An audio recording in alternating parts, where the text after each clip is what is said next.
It was supposed to be an easy night. I'd babysat for the Hendersons all summer, two sweet kids, Mia and Tyler, who always went to bed on time and never gave me trouble. Their house sat near the end of Birchwood Lane, surrounded by old oak trees that always looked like they were leaning in to listen. It was early October, the air sharp and cold. Mrs. Henderson smiled as she handed me the emergency numbers on their way out. Tyler's bedtime is 9, Mia's is 8. There's leftover pizza. And don't worry if you hear any creaks. This house sounds like it's breathing sometimes. I laughed, but her words stuck with me. When the door shut behind them, the house felt too quiet. The kids were asleep upstairs. I curled up on the couch, half watching an old horror movie while scrolling through my phone. The only light came from the TV's flicker and the soft glow of the lamp beside me. That's when I heard it, a dull thud from the back porch. I muted the TV. Silence. Then another sound, scrape, scrape, like something dragging against the wood. My stomach clenched. I peeked through the kitchen window, but the motion light outside didn't turn on. The yard was pitch black, just the faint outline of the swing set swaying in the wind. Probably a raccoon, I whispered to myself.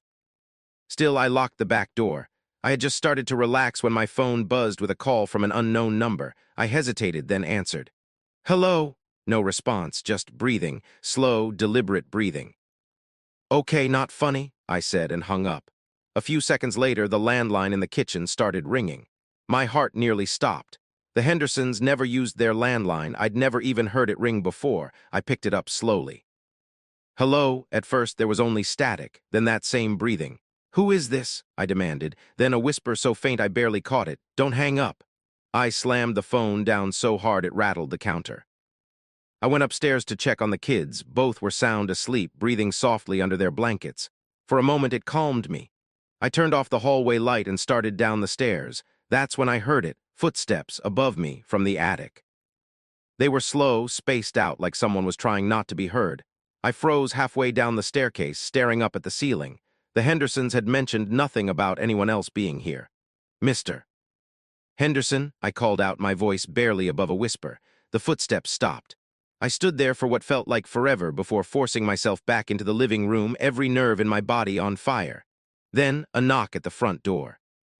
Through the peephole, I saw a man standing on the porch.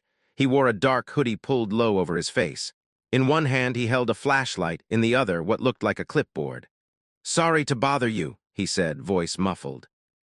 I'm with the power company. We've had reports of outages in the area. Mind if I check your meter? It didn't make sense. There hadn't been any outages, and who checks meters at 10 p.m.?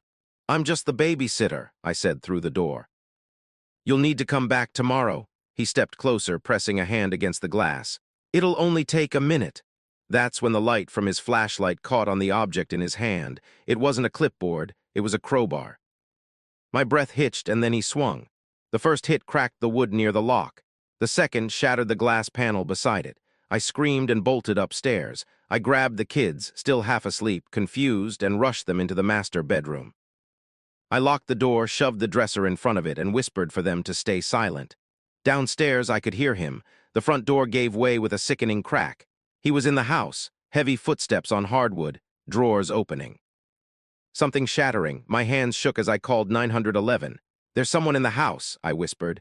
Birchwood Lane, please hurry. The dispatcher's calm voice came through the speaker. Stay on the line, lock yourself in a room. Officers are on the way. But I could hear him climbing the stairs. Each step groaned under his weight. Please, I whispered, tears stinging my eyes. He's coming. They're almost there, just stay quiet. And then the call cut out. The screen read.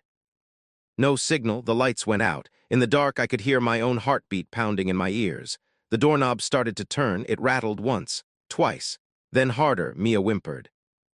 I covered her mouth, whispering, SHH, SHH. The man's voice came from the other side, low, rasping. I know you're in there. I didn't breathe, didn't move. Then silence. A minute later, faintly, I heard sirens in the distance. He moved away. I heard the back door slam. The police arrived minutes later. The front door was destroyed, the phone line cut. Muddy footprints led from the back porch to the stairs, and then to the hallway outside the kids' rooms. They searched the woods behind the house but never found him. When Mr. and Mrs. Henderson came home, I could barely speak. I just remember the look on Mrs. Henderson's face when she saw the shattered glass and realized what could have happened. The Hendersons moved out a month later. Sometimes I drive past the house just to see if it's still there. The new owners keep the curtains drawn tight. Neighbors say they hear noises in the attic sometimes, footsteps late at night. I try not to think about it, but every now and then I get a call from an unknown number. And when I answer, there's no voice, just slow, steady breathing. The first thing I noticed about the house was how quiet it was. Not peaceful quiet, unnatural quiet. When I stepped inside, the door closed behind me with a hollow click, and for a moment it felt like the walls themselves were listening. The air smelled faintly of dust and lemon cleaner, and the lights seemed a little too dim for a house so well kept. The parents were already halfway out the door, rushing to make their dinner reservation. "Help yourself to anything in the fridge," the mother said, slipping on her coat. "The kids are imaginative." The father gave a nervous smile like he wanted to add something but didn't. Then they were gone, and I was alone. The sound of soft laughter drifted from down the hallway, light, childlike, and oddly synchronized. I followed it until I reached the playroom. They were sitting on the floor when I opened the door, two small children, pale and still, surrounded by a circle of porcelain dolls. Each doll's cracked face seemed to glint in the lamplight, their painted eyes glassy and watchful. "Hey there," I said, forcing a smile. "Your parents said you've already eaten." Neither of them answered. Finally, one of them said, "You shouldn't talk too loud." The other added, without looking up, "The house doesn't like noise." I blinked. "Okay, that's a spooky thing to say." They didn't laugh. The rest of the evening crawled by. We ate silently at the kitchen table. They moved in perfect rhythm, same bites, same sips, same slow stares. When I told them it was bedtime, they froze. "You can't tell us what to do," one of them said softly. "That's not your job," said the other. I laughed awkwardly. "Actually, it kind of is." The lights flickered, once, twice, then darkness. Somewhere behind me, I heard a door creak open. "You made it mad," a voice whispered. I turned on my phone flashlight, scanning the room. The chairs were empty. The kids were gone. The beam landed on the playroom door and the dolls. They weren't where I left them. They were lined up neatly along the wall, each one facing me, heads tilted at the same unnatural angle. My chest tightened. "All right, that's enough," I said, stepping back. "Where are you hiding?" No answer, just whispering from upstairs. It was faint, a rhythmic hum, almost like a lullaby. I moved slowly toward the staircase, the old wood creaking under my feet. "If you're trying to scare me, it's working." At the top of the stairs, a door stood open. The attic. Cold air drifted down the steps. I could see just enough to make out the children standing at the top, holding hands. "Come see our room," one of them said. My heart was pounding. "You shouldn't be up there." They turned and disappeared into the darkness. I followed, flashlight shaking. The attic smelled of dust and rot. Cobwebs clung to the rafters.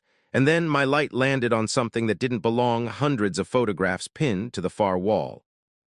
Every picture showed the same two children standing beside different adults. Different babysitters. Each one looked terrified. Some were blurry, caught mid-motion, mouths open as if screaming.